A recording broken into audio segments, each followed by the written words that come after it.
सभी को मेरा नमस्कार। मैं मनोज कुमार आप सबके लिए फिर एक नई चर्चा, एक नया अध्याय लेके आया हूँ, जिसका हम सब भारतीयों को अच्छे से मालूम होना चाहिए। आज का मेरा टॉपिक है कि दिल्ली के मुख्यमंत्री को जेल में रखा हुआ है, दिल्ली के डिप्टी सीएम को जेल में रखा हुआ है, स्वास्थ्य मंत्री को भी जेल में रखा हुआ है। साथियों, हमारे दिल्ली सरकार के सीएम पर एक आरोप है कि उन्होंने दिल्ली में जो शराब नीति बनाई थी उसमें पूरे तरीके से घोटाला किया गया है। साथियों, मैं कहना चाहूँगा और बताना चाहूँगा सबको, इस वीडियो को एंड तक देखना और सब लोग इस चीज़ को समझने की कोशिश करना, क्योंकि जो जागरूक होगा उसको हर तरीके की बातों का पता होना बहुत ज़रूरी होता है। सिर्फ एक दल जो आजकल न्यूज़ हम सबके घरों में चलती है, आजकल पत्रकारों का भी कोई अपना स्टैंडर्ड नहीं बचा है और ना ही कोई सहानुभूति बची है। वो सिर्फ और सिर्फ एक ही सरकार को, एक ही दल को सपोर्ट करते हैं, बाकी सब उनकी नज़रों में दोषी हैं, करप्ट हैं सब। साथियों, बोला ये गया कि जो दिल्ली के मुख्यमंत्री जी 2021-22 में एक लिकर पॉलिसी लेके आए थे, उसमें उन्होंने कम से कम 100 करोड़ रुपए का घोटाला किया है और वो जेल में है। मैं कहता हूं, अगर उन्होंने घोटाला किया है, जेल तो क्या, उनको काला पानी भेज देना चाहिए जो जो इसमें शामिल है। लेकिन यहाँ पर एक जब दूसरी तरीके से इस चीज़ को देखते हैं तो हमें ऐसा लगता है कि नहीं, ये सिर्फ पक्षपात हो रहा है, कोई घोटाला नहीं हो रहा है, ज़बरदस्ती इनको फंसाया जा रहा है। क्योंकि जब ये लिकर पॉलिसी बनी, फाइनल अप्रूवल के लिए यह फाइल हमारे एलजी साहब के पास गई थी। फाइनल अप्रूवल के लिए उन्होंने ये फाइल देखी और उसको अप्रूव कर दिया। अब देखिए, एलजी साहब कोई अनपढ़ व्यक्ति तो है नहीं, उन्होंने वो फाइल में अगर कोई खामी देखी भी थी या पाई भी थी तो उनको उस पर ऑब्जेक्शन कर देना चाहिए था कि इस पॉलिसी में ये चीज़ या ये टर्म कंडीशन ठीक नहीं है, आप इसको चेंज करो। परंतु उन्होंने ऐसा कुछ नहीं किया। उन्होंने फाइल भी अप्रूव की, बस शर्ते ये भी कहा कि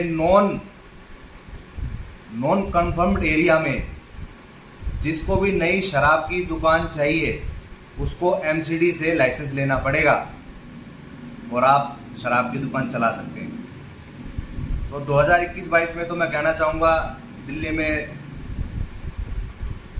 एमसीडी में बीजेपी की सरकार बैठी हुई थी।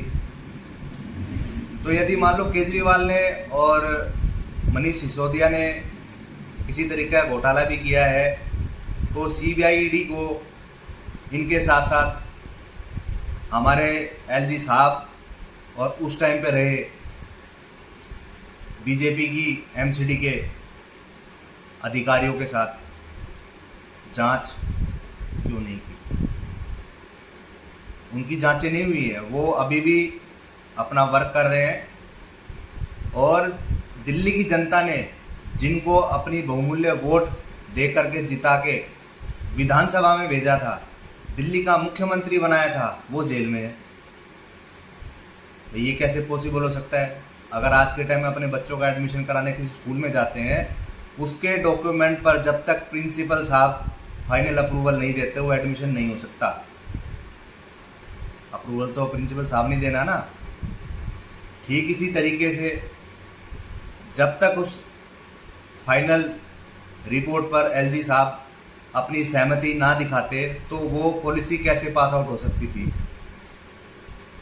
या तो कुछ दाल में काला है, या तो इनको ज़बरदस्ती फंसाया जा रहा है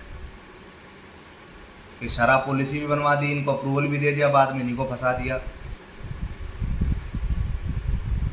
और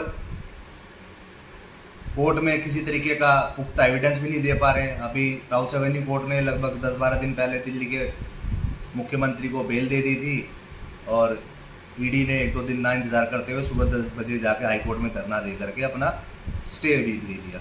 मैं पूछना चाहता हूँ भाई, दिल्ली के मुख्यमंत्री हैं, वो कोई बदमाश तो है नहीं, या फिर कोई आतंकवादी तो है नहीं कि उनके छूटने से पता नहीं क्या हो जाएगा। अगर आपको जांच के लिए समय चाहिए तो समय तो चलता रहता, आप अपनी जांच में लगे रहते। लेकिन अगर उनको बेल हाउस एवेन्यू कोर्ट ने दे दी थी तो उनको कम से कम बाहर तो आने देते। ऐसी क्या हड़बड़ी मची हुई थी कि आप सुबह सुबह पहुंच गए हाईकोर्ट और हाईकोर्ट से आपको स्टे भी मिल गया। देखिए, मैं ईडी और सीबीआई के अधिकारियों से हाथ जोड़ के प्रार्थना करूंगा, आप सब लोग वो यूनिट हैं जो भारत के नौजवान लोगों का भविष्य तय करते हो, क्योंकि आप लोगों को देखकर नौजवान कुछ सीखते हैं और जो नौकरी आप करते हैं उसमें आने की कोशिश करते हैं। लेकिन अगर आपका यही रवैया रहेगा तो हमारे देश का नौजवान क्या सीखेगा? क्या सीखेगा? कि पक्षपात करें, किसी भी यूनिट के लिए सिंगल हैंडेड काम करें? नहीं।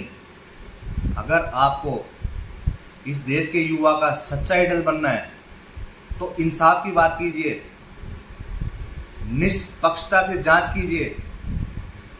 अगर दिल्ली के मुख्यमंत्री, उप मुख्यमंत्री सच में दोषी हैं, उनको जेल में नहीं, उनको काला पानी डाल दीजिए, बशर्ते जो उस पॉलिसी के तहत व्यक्ति उस कार्य में इन्वॉल्व थे, आप सभी के साथ बैठ के जांच कीजिए। जब जाकर देश के युवा को पता चलेगा कि आपने निष्पक्षता से जांच की है, और भारत के हर किसी व्यक्ति को पता होगा, हमारे बड़े बुजुर्ग, माता बहनों, सबको पता चलेगा कि आप बहुत अच्छा काम कर रहे हैं।